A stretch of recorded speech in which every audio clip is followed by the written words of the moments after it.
Sa video nga na ito mga ka-jungle ay isi-share ko sa inyo ang 10 mga variety ng mga snake plant dahil itinuturing daw ito na swerte ngayong upcoming 2025 dahil Year of the Snake po sa upcoming year. Kaya naman kung interested kayo malaman kung ano ang mga swerteng mga snake plant na variety, tapusin nyo ang video na ito. Hello everyone! Hello mga ka-jungle! Sa video na ito ay magugustuhan ninyo dahil isi-share ko sa inyo ang 10 mga variety ng snake plant. Dahil ito daw ay swerte daw ngayong upcoming 2025. O diba?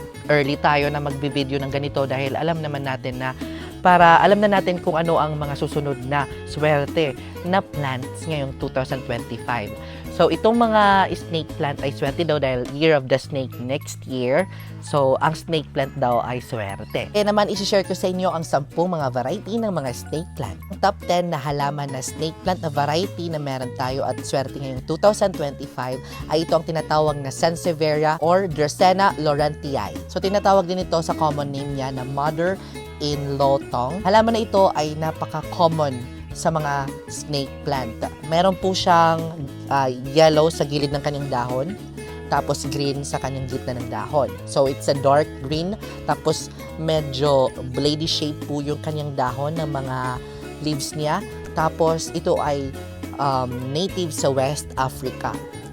Kasagaran naman ng ating mga snake plant ay native sa Africa. And then, according to Feng Shui, itong halaman na ito ay malakas daw maghigop ng mga negative energy dahil nga pinupuksa niya yung mga toxins sa hangin. And then, nag-air purify din po siya sa loob ng bahay. So, kinakailangan na meron kayo ngayong 2025 nitong halaman na snake plant dahil nga it brings good luck and abundance, prosperity dahil sa gold na mga kulay nito. Ang pang top 9 naman mga ka-jungle na swerte o isang variety ng snake plant na swerte ngayong upcoming 2025 ay ang ating Sansevieria singularis o tinatawag din ito na Sansevieria fetcheriae. O ang halaman na ito, yung kanyang mga dahon, tingnan nyo naman, yung shape ng kanyang dahon ay para po siyang taco shells. So, resemble po siya ng shells. And then, ang kinaganda dito, dark light, green stripe po yung kanyang dahon. Tapos, yung kulay niya po ay parang copper. Tapos, meron po siyang green sa gilid. So, tinatawag po siya na swerte dahil nga yung kanyang kulay ay nagsisimbolo po siya ng evergreen. So, sa karagdagan, yun lang, yung halaman na ito, slow grower. Pinaka slow grower po sa lahat ng mga snake plant, itong variety ng Dracaena singularis. And then, rare po ang halaman na ito. So, panalagsa mo lang po ito makikita or minsan mo lang po ito makikita. So, ang pang top 8 naman mga ka-jungle ay ating Dracaena angolensis. Tinatawag po itong halaman nito Sansevieria cylindrica. So, ito po ay native sa South Africa. And then, cylinder po ang kanyang leaves. Pampaswerte siya ngayong 2025 dahil infinity po yung ibig sabihin ng cylinder. So, ang meaning ng halaman na ito is infinity. So, meaning to say, cylindrica, infinity po, it bring good luck, abundance, and prosperity ngayong 2025. So, dapat meron kayo nito. Ang top 7 naman na halaman ay tinatawag na Dracaena parva. Yun, Sansevieria parva or Kenya hyacinthia. Ang hirap ibigkas ng halaman na ito, pero ang variety ng halaman na ito yung pinakamabangong snake plant. Yung kaniyang dahon paggabi, floral smell po siya. So, ang pang top 6 naman mga ka-jungle, ito yung napakagandang Dracaena o Sansevieria patens. So, ang variety na ito, cylindrical din snake plant po siya. So, yung kaniyang shape po is para po siyang rosette arrangement. So, kakaiba po yung kaniyang pagtubo. And then, dark green leaf variegation po siya mga ka-jungle. Tapos, according to Feng Shui, longevity po ang meron nito. It brings longevity, evergreen. Tapos po siya ay naghahatap po ng pampaswerte yung 2025. Kaya naman, kung meron kayo nito, napakaswerte ninyo. So, baka meron kayo nitong halaman na ito ay tinatawag na dwarfed Dracaena, pero tinatawag siya na Dracaena balliae. So, ito po ay green na kulay ng snake plant.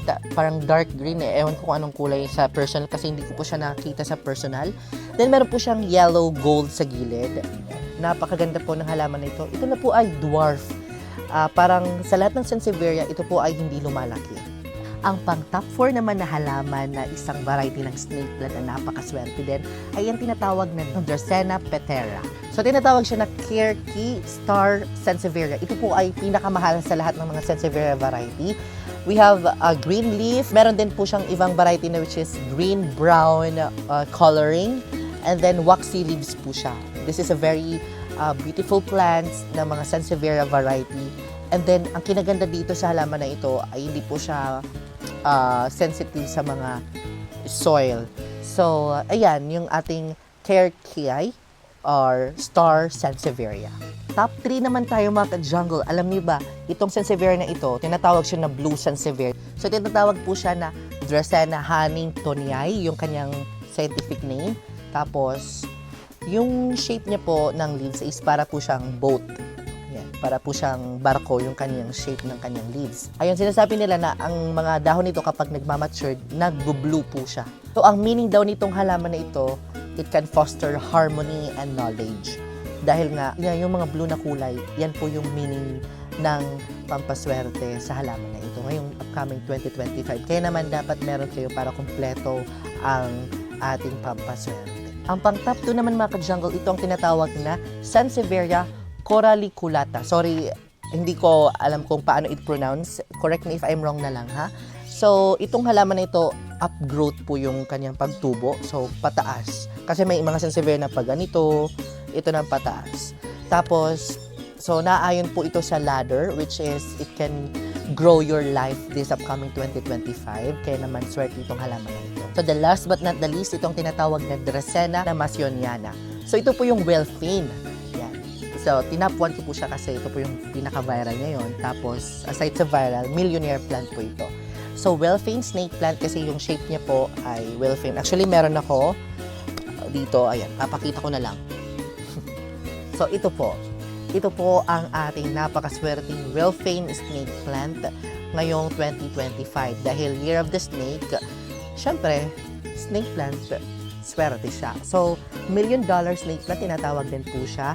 Tapos, beside sa kanyang mga dahon, malaki talaga siya sa lahat ng mga snake plant. Ito po yung pinakamalaki na variety. Tapos, ano pa ba? Yun na. Naghahatag po siya ng pampaswerte. So, yun mga ka-jungle, ang iba't ibang variety. Actually, there's a lot of varieties ng mga snake plant. Iba, parang kinocultivate at nadidiscover pa mga bago na mga names. Yun, actually, hindi naman tayo botanist. Yung mga botanist, disclaimer ha, I'm not a botanist here. So, nagre-research po tayo ng mga halaman. Correct me if I'm wrong na lang sa mga marurunong dyan. So, yun yung ating mga snake plant na mga variety or Dracaena na mga variety. Napakaganda po ang pagmasdan ng mga halaman na ito. Ang kinaganda dito kasi matibay sila. Kahit, for example, may bumili tapos i-ship mo yung halaman na ito, long-lasting po yung kanyang root system kasi matibay po ang halaman na ito. Kahit nga dahon lang po ang itanim nyo, tutubo po siya. So, yon ang ating mga snake plant na variety. Swerte po siya ngayong 2025. And then this so, sa karagdagan, nasa atin pa din yung swerte at pagsusumikap. So, yun, kung nagustuhan mo ang video nito, huwag kalimutan i-share dahil umuulan na mga ka-jungle. Nasa outdoor tayo. Maraming salamat sa panonood and I will see you next episode because more plant, less stress.